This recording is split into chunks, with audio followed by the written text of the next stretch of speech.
நல்லா தான் மேம் பேசணும். அப்படியே வாழைப்பழம் மாதிரி பேசுவாங்க மேம். இவங்க பேசுறத பார்த்தா எப்படியா பட்டவங்க தான் விழுந்துருவாங்க. பேசியே கவர் பண்ணுவான் மேம். இவன் அந்த கரும்புக்கு தான் அவங்க கையில மாட்டினேன். நான் எப்படி இருந்துருக்கோம் தெரியுமா? எப்படி என்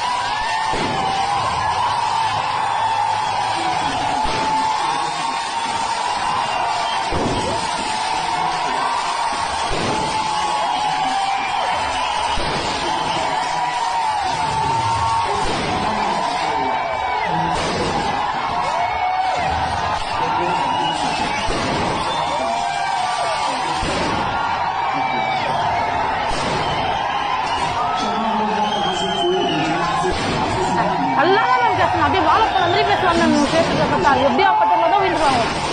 பேசியே கவர் பண்ணுவான் மேம். இவன் அந்த கரும்புக்கு தான் அவங்க கையில மாட்டினேன். நான் எப்படி இருந்துருக்கோம் தெரியுமா? எப்படி என்